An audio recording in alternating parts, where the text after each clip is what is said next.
This is Stage Left Planet, and I'm your host, Flo Rida Wimbush.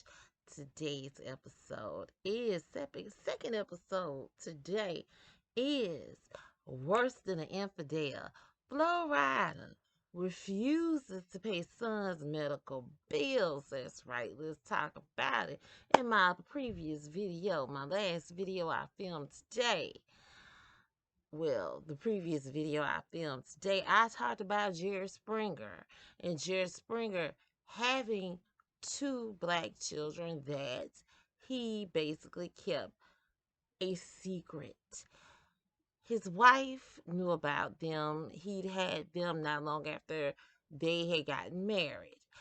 And Jerry Springer wasn't really a father in their lives, participating in their lives as a father. However, he did provide for them and he left them the bulk of his estate. Yes, you can see it. It was in a streaming, he did like a streaming reading of his will where he was there and his children was there. It's like his lawyer did a Zoom meeting showing his children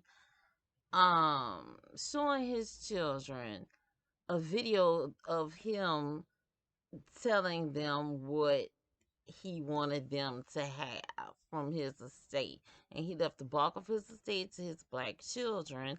And he apologized to them for not being in their lives. He said America failed them and he failed them too. Jerry Springer was a man for apologizing and for even trying to make certain that his children were provided for when they were growing up. That is honorable. That is a good thing. First Timothy 8 says, but if any provide not for his own, and especially for those of his own house, he hath denied the faith and is worse than an infidel. Flo Rida is worse than an infidel. Flo Rida, 6-year-old baby boy with special needs due to being born with hydrocephalus. Zohar is his name. Zohar was in critical condition after falling out of a window in his mother's fifth floor apartment.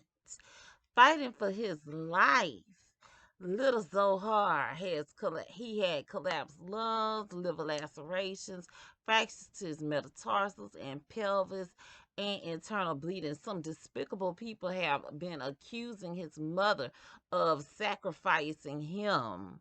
I don't know why she would be sacrificing, because I don't know of her to be famous or anything like that. Now, Flo Rida's name is Shamar Dillard, and he won a $82 million lawsuit against Celsius Energy Drink. And even though he won that $82 million lawsuit, he I don't know about still, but he refused to pay his son's medical bills.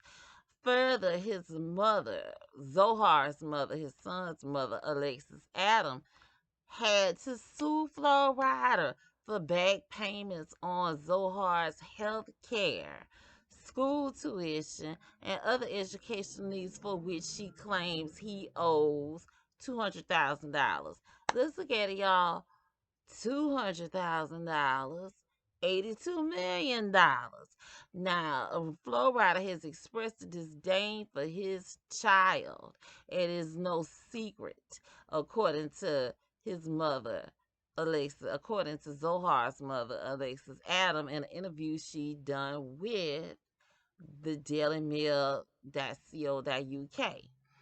in which she stated that he referred to little Zohar as an evil effing child.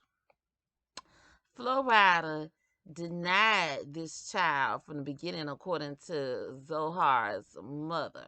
Flo Rida denied that child from the beginning. He did not want to be bothered, neither accept responsibility for the rearing of his own possible flesh and blood. And I say possible because that was his attitude when he found out that she was pregnant. When he found out that Alexis Adams was pregnant, that was his attitude. It was only after a paternity test was done did Flo Rida acknowledge the child and begrudgingly agree to pay child support of $5,000 a month after being after being forced to do so by a Bronx, New York family court. Adams requested an increase. His Zohar's mother requested an increase in child support to be so she could be able to provide for his total care. He has special needs. Flo Rida accused her of staging a cash grab. Flo Rida and his corny songs are just not even worth listening to. Please, Court Chronicles, and she has covered this story about Flo Rida, and Tisa Tales has too. And Court Chronicles, because I watch Chronicles Speaks and Court Chronicles, so I'm kind of getting them confused. But Chronicles Speaks says, boycott the Kangs. Let's divest from the Kangs. And I couldn't agree more. Yes, yes, I've been saying, I'm 42 years old. And I've been saying let's divest from the Kangs since at least 1990. I'm gonna say give it a buck about 1994 or 96, especially when the onset of gangster rap music basically took over not only the black music scene but black culture in America, because black people were not about the thug life and living hard and all this kind of stuff. Black people were if it were, and I've spoken on this in a previous video, thinking which one. Oh, a video that I had done about Jerry Springer prior to the one that I did today. Black people were focused on upward mobility. The black people that were in their 20s and 30s. In the 80s,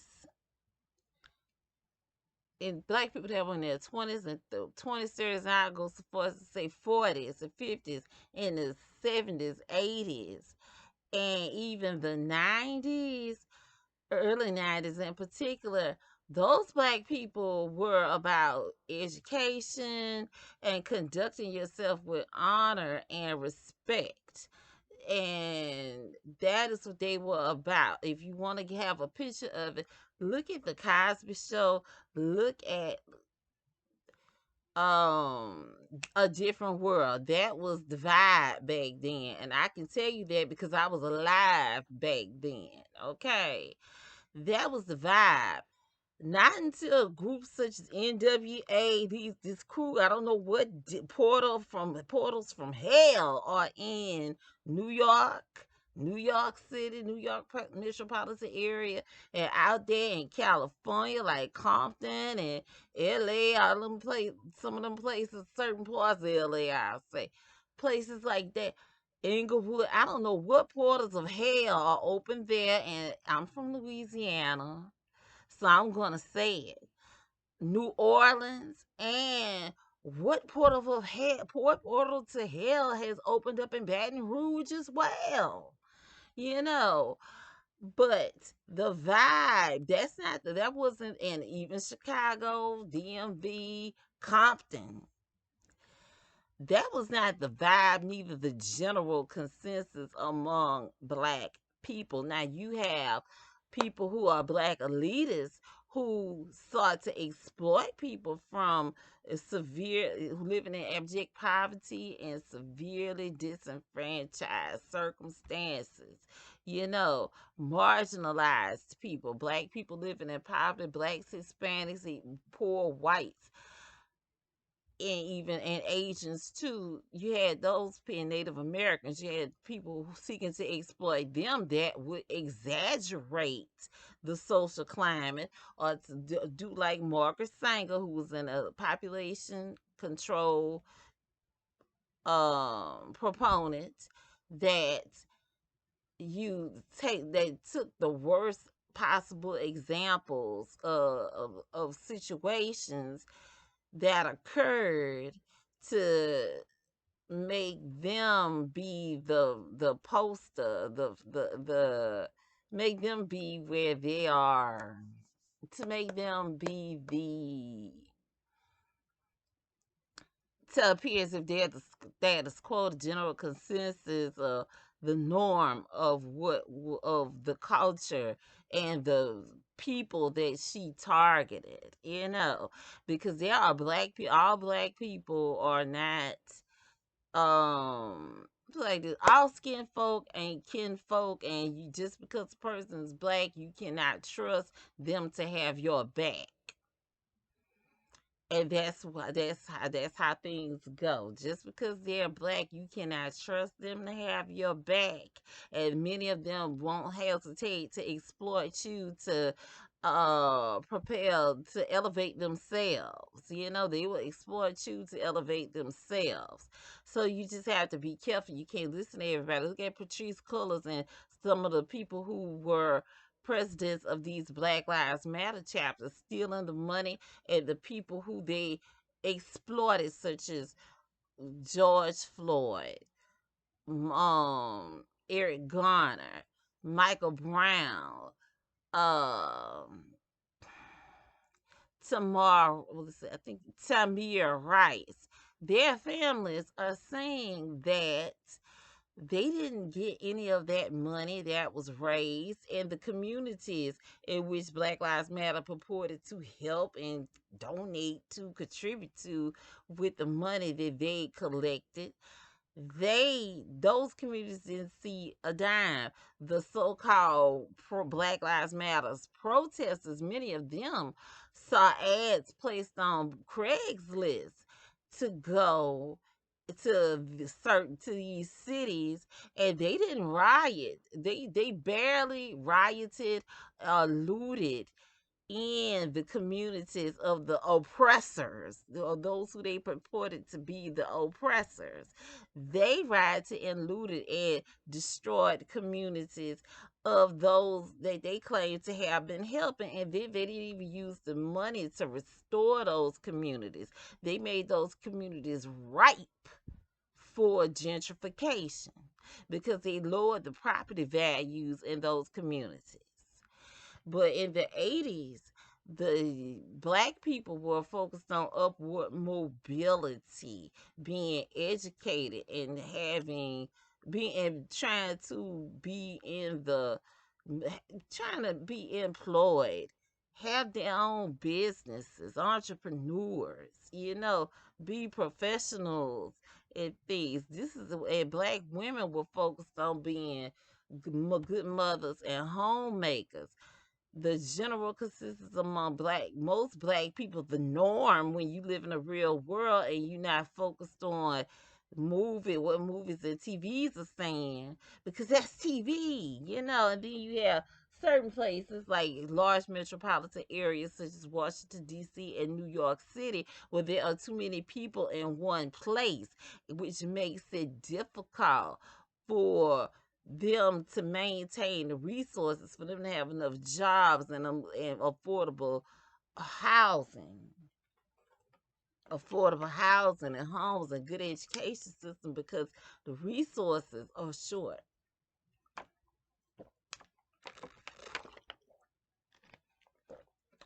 Excuse me. There's a scarcity of resources in those places. This is why God I think I'm gonna say that may be one reason why at the Tower of Babel, though Nimrod wanted people to congregate and live in one area because he could rule it and control people and have power. But God wanted those people to spread out. And that is the problem with major metropolitan cities. And this is what I see will be the problem with smart cities. It will be too many people in one place. It will be too many people in one place. Or just to be able to maintain order there, it's going to be an elitist thing where, you know, it's either going to be elitist, an elitist thing where only the most wealthy can live there. Even when it's not where the most wealthy can live there, it's gonna be like a communist, socialist type environment where, what Klaus Schwab said, you will own nothing and love it. No one, if you watch the movie TX 1138 and look at Blade Runner, you had all, or Demolition Man, hyper control societies.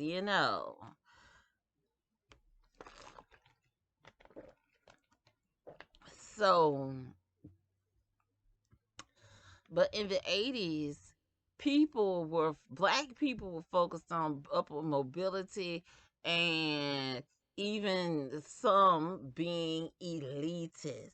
That talented tough thing where they had an attitude, well, some, not all, had an attitude that the only black people worth having around were folks who thought they were just so much. So that was the attitude. This stuff with NWA and all these other hard living type, that was not the norm, period. That was TV, that was commercialization, and it was linked. I've read and saw documentaries where it stated that was linked to it to foment an environment, encourage an environment of lawlessness and dysfunction within the black community to be exploited by the prison industrial complex here in the United States of America. In the 1980s, the 1984 Civic Corps took over one of the first private, they took over one of the first prisons, which was in Tennessee, and it became a privatized prison. Around at that time, Joe Biden and Strom Thurmond wrote a crime control act that, let's see, I will tell you about it right now. Let's see. Joe Biden. I'll give you the exact thing. Let me go with King. Let's see.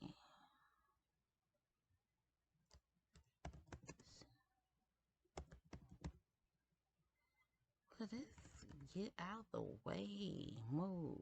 Cause let's see. Joe Biden. Yes. Joe Biden and Strom Thurmond, and you can get this from Jamel Bouit's article on Slate.com. And it shows she lit that Jamel. I don't know if Jamel is a he or a she, but Jamel lists the Comprehensive Control Act, and it was written in 1984. It is spearheaded by Joe Biden and Strom Thurmond of South Carolina, who was a known racist politician. And the act expanded drug trafficking penalties and federal civil asset forfeiture, which allows police to seize and absorb someone's property, whether cash, cars, guns, or something else, without proving the person is guilty of a crime. Under the federal equitable sharing program, and local and state police get up to 80% of the value of what they seize as funds for their departments, which critics say creates a for-profit incentive to take people's stuff. This works in that particular crime control act will work in tandem with the privatization of prisons, and Joe Biden has a long list of prison private, of not prison, but crime control acts that were written to target black people. Basic poor people, black people, disenfranchised people, poor whites, poor Hispanics, Asians, and he read plethora of those acts from 84 to even I want to say the early 2000s. You know, he's given speeches such as Predator Beyond the Pale. And I'm saying this to say that with that, the hip hop rap, gangster rap culture worked to foment this environment, especially when you look at the private sector's activities of outsourcing jobs, which made jobs limited for many Americans, especially people of color and poor whites as well, you know, made job it created a false job scarcity, and people that had families to support, children even if they didn't, and they had themselves to support, many of them turned to crime, selling drugs, and many started doing drugs to cope with their situation.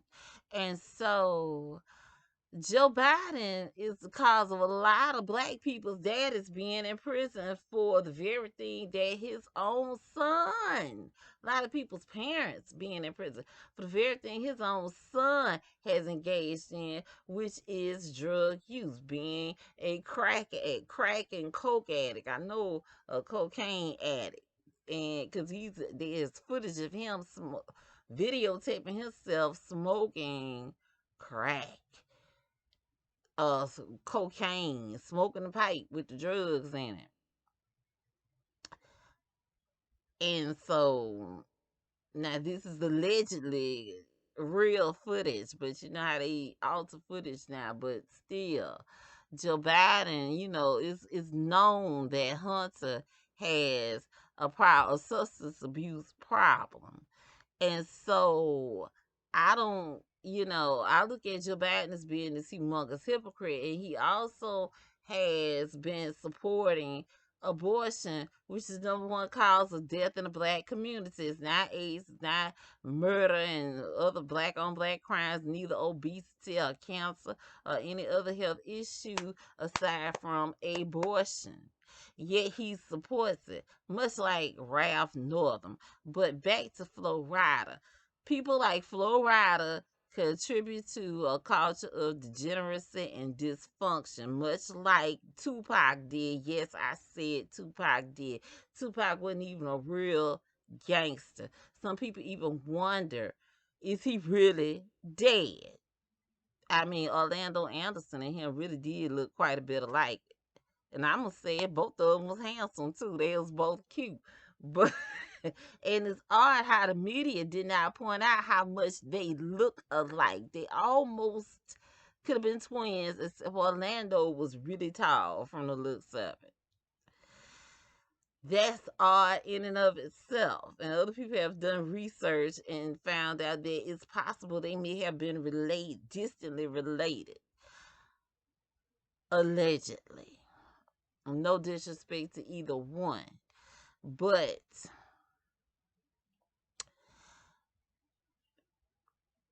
the extreme outliers in major metropolitan areas were used to paint a picture of all of black society as being deviant and degenerate and in abject, living in uh chaos, you know. And it was because it was for exploitation of blacks who were elitists like Kamala Harris and Cory Booker. And to say black people are like, oh, some black people are like, we so pro black and all this stuff and blah blah. Why is it most of the major black leaders in the black community are high yellow? They super light skinned. I'm like, what is with this? It's like the colorism doesn't go away. Make it go away, y'all. Kamala Harris is not black. at all. Just her daddy didn't even claim being black. And he is the connection by which people say that she is black. She's not black. She look black looking, but a lot of people do. Her mother is Indian, and a lot of Indian people are as dark as black folks. And if you didn't look at them, some of them really, really good, you swear they were black people. So let's have some discernment. And the self-hating needs to go. The self-hating, the aborting our children, killing off our children, and all this stuff is foolishness. Complaining about having to support your kids like Flo Rida has is foolishness. His little son was born with hydrocephalus, which causes spinal fluid to leak into the brain, and it causes an enlarged head, vomiting and nausea, vision and hearing problems, memory loss, confusion, leaky bladder, balance and coordination problems. That poor little baby already was dealing with so many health issues, and then he fell out the window and has even more health issues now. Yeah, Flo Rida up there acting like a complete fool. He is truly worse than an infidel. And the hip hop culture, gangster hip hop culture, normalize that foolishness, the misogyny, and even the down low culture. This is why we seeing these skirts and purses, man purses. That's why we seeing that being normalized now, because and even when I was in high school, I wondered. I'm like, if y'all hate women, they hate women so much. Are they gay? They keep celebrating their homies and all wanting to be with a man and talking down on women. And I was a preteen and a teenager, and I noticed that. And even the music, I'm like, I don't see how some of this stuff can even be enjoyable when it sound evil as I don't know what. Like just the melody of it, even if it's just instrumental and you listening to it, a lot of it just sound like something that could be on a horror movie score. A great horror movie, I ain't gonna say great because I don't want to celebrate witchcraft and all that stuff or promote that, but a good horror movie to watch is Rusty Condee's Tales from the Hood, especially when you look at Lamont Bentley of Moesha's story, Crazy K. Oh, he was some fine. Oh my goodness, he was fine in that role.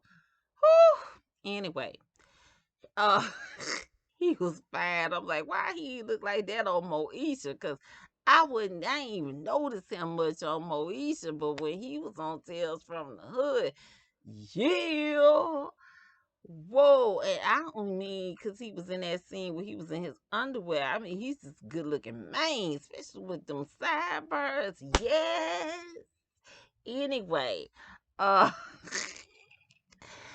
that was a good story, and Tales from the Hood tells so much because when I look at it, I mean, it's like there's an element of where maybe Rusty Cundive had God gave him the vision and the story to tell, and because it's almost like it's predictive programming. It's a very good movie, and it shows you about like gangster culture, gangster life, and the horrible impact it has had on the black community. And it discusses how even when there are black people out there trying to do the right thing, do the good thing, you have these elements working against them within the community and outside the community. You see that in the first story with Morton Morehouse, and the actor, I think it's Albert Hall, I forget his name, but he was in cameo video for Take Me With Your Love. and Single Life. He's good looking too. Anyway, um he was a politician trying to uplift his community, and the black person is a black cop and three white cops who the two of the white cops are extremely prejudiced and they beat Martin Morehouse to death. Yep, spoiler, but the movie came out around 95 or 96, so I hope you already saw it. Um, I mean, that was a good movie. I watch it to this day, and Clarence Williams III did some fabulous acting, especially at the end of the movie. I ain't gonna tell that, but the black cop that was one of the partners of the one of the really racist white cops. He stood there and watched those white men beat Martin Morehouse to death and didn't say a word. He was scared to lose for his life and to lose his job. And then there was a domestic violence story featuring Paula J. White. And this is one time I really wanted to. I normally used to like David Allegria, but in that particular movie, oh my goodness. And the same go for Corbin Burnson too. Couldn't stand him. And that black guy, the black guy, oh my goodness, why I can't think of his name. He was on Get on the Bus, and he was in a movie with Ice Cube and Chris Tucker. I think that was that no, Mike Epps. He was in a movie with Mike Epps. Normally I could think of this man name, that little light skinned man. He was a teacher on a different world. Um and I wrote an article about Tales from the Hood. I wrote an article on my blog, Follower of the Way Forever, and I'm pretty sure I reposted it to my Sage Left Planet blog. Tales from the Hood, and it was interesting because I used to look at this TV show that used to come on years ago, Tales from the Dark Side. Ooh, that had some creepy theme music. Super creepy theme music. It's like I used to go in my room and close and put my fingers in my ear so that I wouldn't hear the theme music, and then I would come back and watch the show when the theme music was off. Let's see. Now, why? Where on earth? Okay, let me get to this here. Let's KK come up and uh, y'all, they could give a full cast listing. Okay, here it is. Roger Gunther Smith is his name, the guy from Get on the Bus and A Different World. He is the teacher on there in the movie with Mike Epps and Ice Cube. And his birthday 3 days before mine.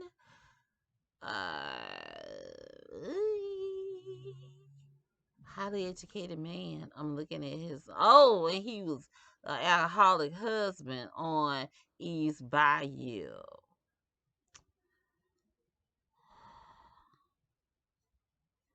And he played Huey P. Newton in a Huey P. Newton story.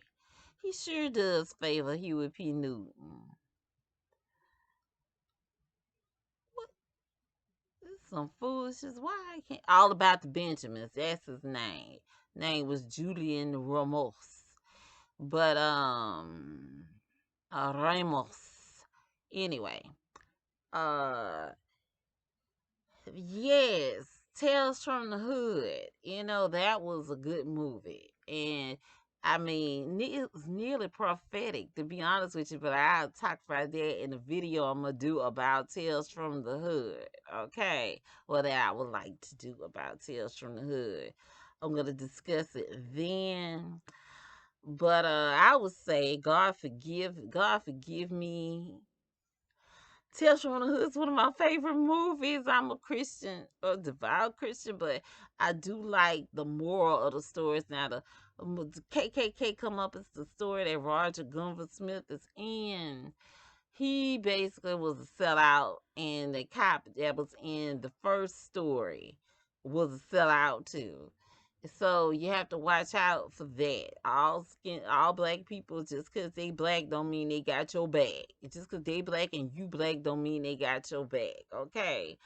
So with Roger Gunville Smith, you know, his character Rhodey in the movie was a sellout too, because Corbin Burns' character was a racist politician. Many people thought that, that was kind of like a more of a reference to Strom Thurmond. No, David Duke. But as I've learned more about politicians, that seemed to be, even if Rusty intended it to be about David Duke, and I'm here in Louisiana, yes, where David Duke from, even if he intended it to be about David, based on David Duke, that's looking more like it's based on somebody else we seeing frequently now. And I'm gonna discuss that in the video I'm gonna do about Tales from the Hood. Anyway, this culture of demasculinity among in the black community, it has to stop. It's got to stop. And some black women, the ones who are referred to as pygmies, you need to quit coddling these men, because they're not going to step up as men. It's innate in their nature to step up to survive. If they see where you going to have their back and take care of things and you hustling, then they're gonna let you do just that. Okay, you gotta step back so they can step up. Okay, and there's no competition between women. Stop competing with each other for a man. That's foolishness, because even when a man chooses you, that doesn't mean he's not going to cheat on you. Okay, it doesn't mean he won't cheat on you. It doesn't mean he won't have children outside of his marriage. Okay. It doesn't mean, and you having children to get him to marry you won't make him stay faithful to you. So, what are you competing for? Wait, pray and ask God to send you a man, and wait on that man. Wait on God to send you that man. Don't go tearing after nobody just because you like him, or you think he cute, or you think you need a man to validate yourself. Please don't do that at all. And when you see a man in a relationship with another woman, you see him with someone already, leave him alone. Leave him where he is. Leave him alone. Do not go after him. Don't go, look, do not pass go. All right. Leave him alone, because if he is going to just drop her like that, eh, how do you think he's going to feel about you? You know? Even if he stay with you, will his heart really be with you? Okay. So be careful out there. Be careful out there. Avoid these crazy men. Go look at their TV show, Fatal Attraction. Shows like that. Dateline. They paint a picture that's not fictitious at all. Is each case they talk about is are real cases. Okay, I've observed this among men here in Baton Rouge, where they basically want a mother that they can have sex with, and someone who will nurture them like their mother, provide and fight and protect them, will fight for them, fight for them and protect them like they like a father, and have sex with them like a porn star and a prostitute. That is what they seem to want. I'm 42 years old. I'm single and I don't have children. I advocate on the behalf of children, unborn children, and I advocate on the behalf of the medically vulnerable as well. I don't feel the need to have during in my last video I discussed my relationship with my father and the craziness that he caused, the chaos that he caused in my mother's life and my life. And I discussed it in a video that's on the at the end. That's at the end of that video as well. Okay. Watch them. It's Jerry Springer's Black Children. He left an inheritance for his children. He left an inheritance. That's the name of the video. Um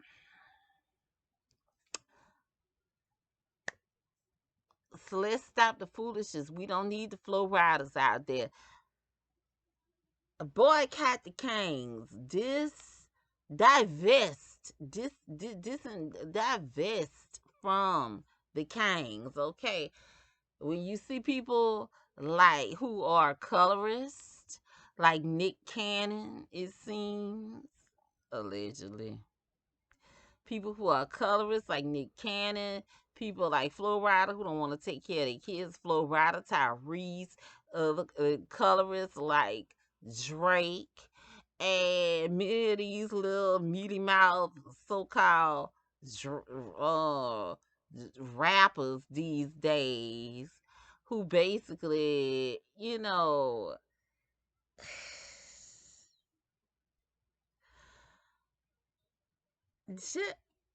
don't buy their music, don't watch their videos, don't follow them on social media. Break these dudes, break them.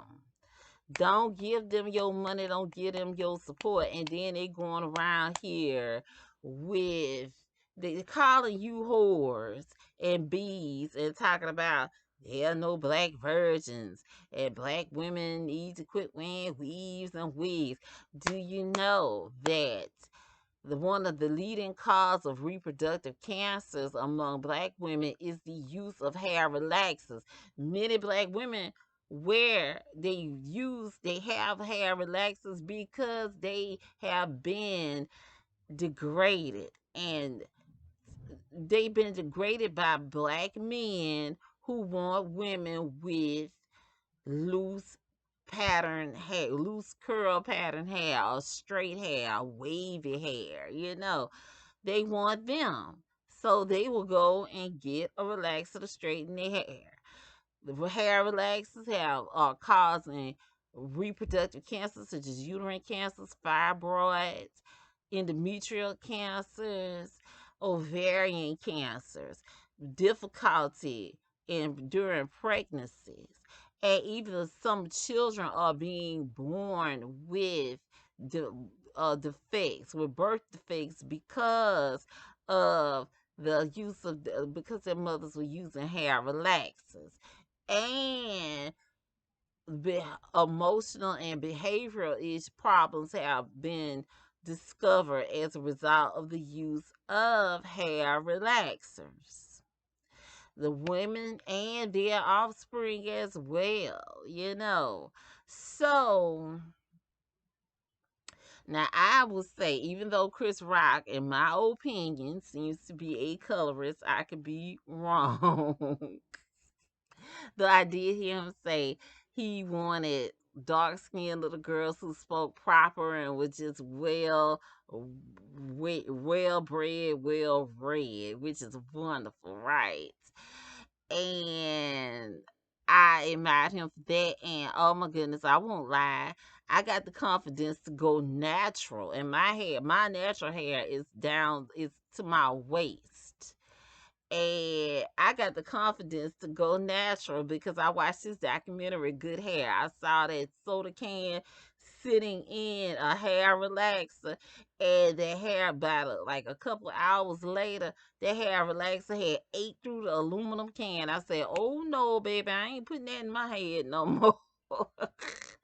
And I've been natural since I think 2009 for certain. Well, 2010 for certain. I have been natural. So it was after watching Chris Rock's documentary, Good Hair. I still have it on DVD.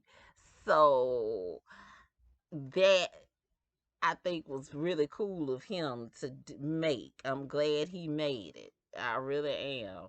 But he's from what we've seen, he's been a good father. I don't know about the marriage and everything, but he's been like a good father. You don't hear about his business all up and down the street too much, other than that slap that. Well, I ain't even go into what I think on the slap, but this culture of degeneracy and foolishness in the black community, it's got to stop, especially when you see yourself 50 something years old. I always hated Jagged Edge's song, Let's Get Married. And I wondered why people played it at the wedding. I'm like, I would never play this song at my wedding. I'd rather let Ike Turner officiate my wedding than to play Let's Get Married at my wedding because they singing, we ain't getting no younger, girl. We might as well do it. And I'm like, what? You mean to tell me you done let us get old enough for you to say we ain't getting no younger, girl, that we may as well get married? You ain't even enthused about it, not even happy about it, I mean, Case used to sing Happily Ever After, and it's like he just was like, couldn't we be happily? And I'm like, yeah, you come to me with that energy. Be like Keith Washington, even though I mentioned him and his first marriage to his first wife, but he did admit that he was wrong and he caused their marriage to end. And that his first wife was a good woman. Now, even Keith Washington,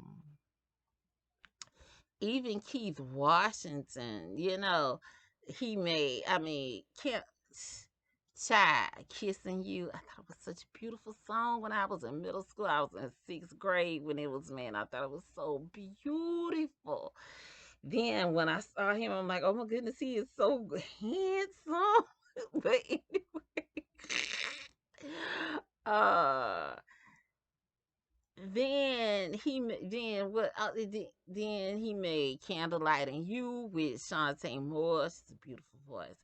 And then he made the song I Love You on, I think it's his KW album. I love that too. And I mean, be like that. Be like uh who after seven, or foreplay when they were with when they were had Elder Boys as a singer on the song, their cover of Marvin Gaye's After the Dance. They look so handsome and just like men, like grown men, you know, super handsome.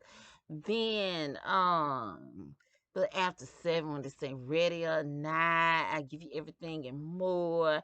And baby, they covered baby on for real and natural high, They did that and truly something special. I mean, can't stop how I feel.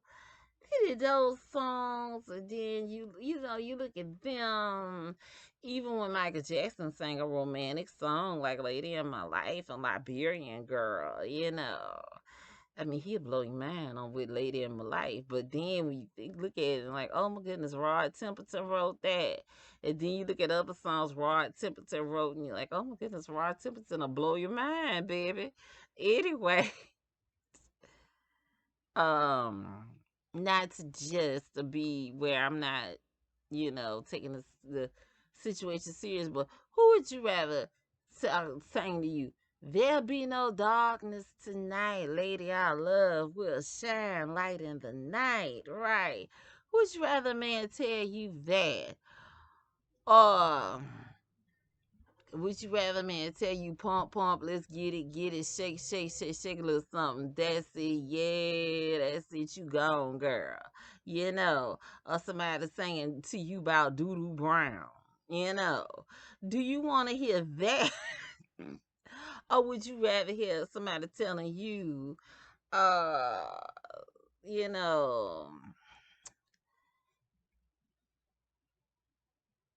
let's see, what's another good song? What somebody telling you, there's something about the way you make me feel. I love you. You know,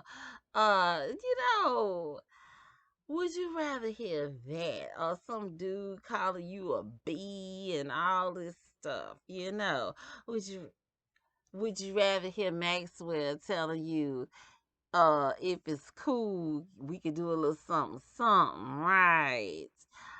Though that's pretty raunchy, but even with his song "Till the Cops Come Knocking," he's talking about how he want to be so intimate with you, or his song, um, "Coco Luxury Coco Cure."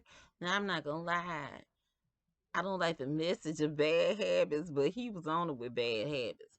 Uh, for us to sing and go. And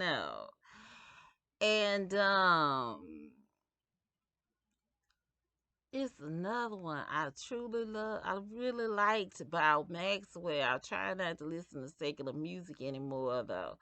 But it's another one I truly like about him and why it's not coming to my mind. And it's something other than something something. Let's see. Well, while I'm on Wikipedia, let me hit Maxwell.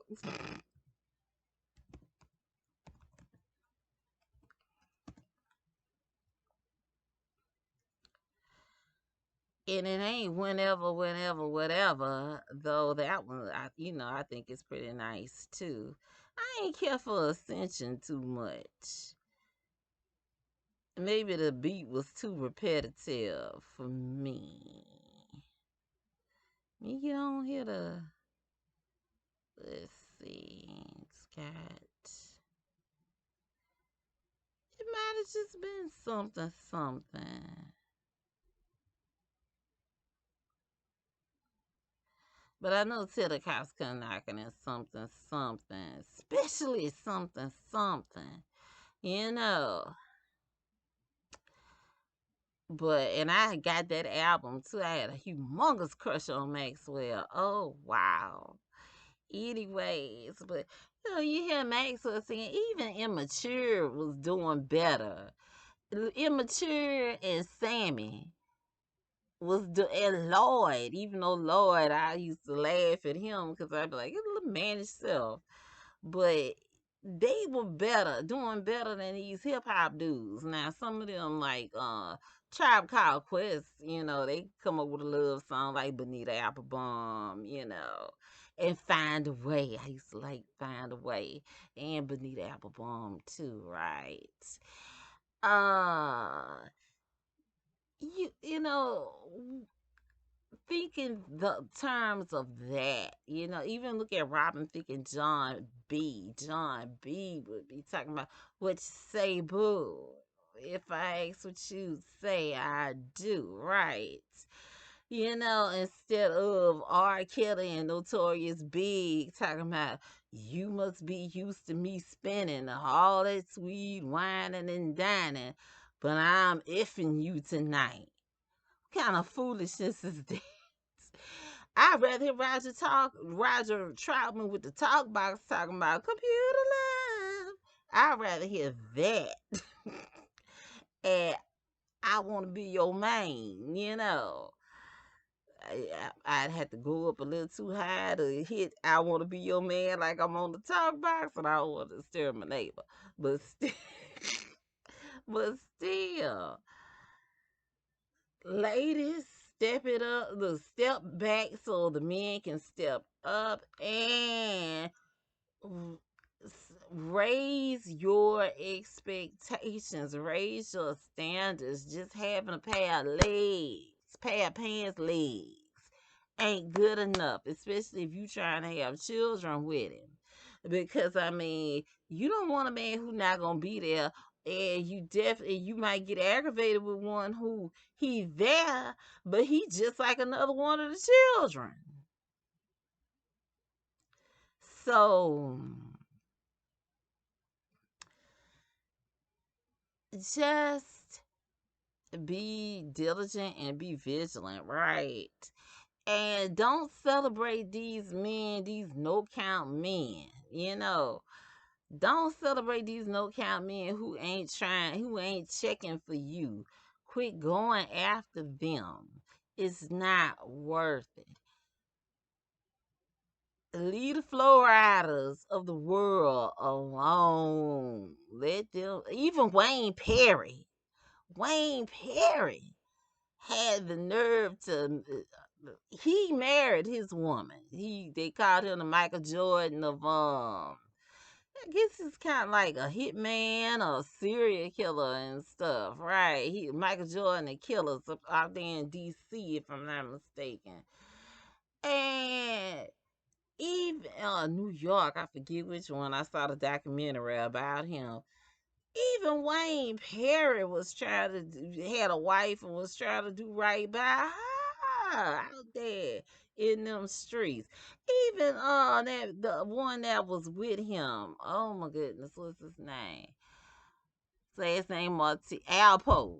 Alpo was trying to have some semblance of a good functional family life, even though he was out there in them streets like he was. I ain't celebrating them or nothing like that.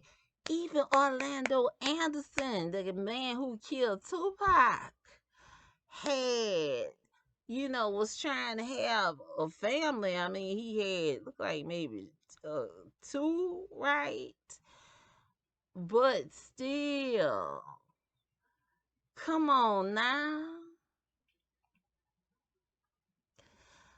Come on.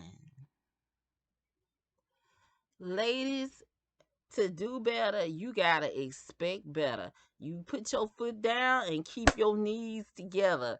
Look, I ain't gonna tell you like case to case of keep wishing for the stars, keep reaching for the stars. No. Put your foot down when it's foolishness. And keep your knees together. Hold a dime between your knees and keep them suckers together. And if the guy is not talking marriage or like he is intentional about committing to you and being in a relationship with you, tell him goodbye. Tell him goodbye. Or like Kyle Barker from Living Singer. Bye bye. That's what you tell him. This is Stage Left Planet. I'm your host, Rita Winbush. This episode was about Flo Rida being an infidel, not wanting to provide for his child. Stay focused on God no matter what is going on. Stay focused on God. Focus on God.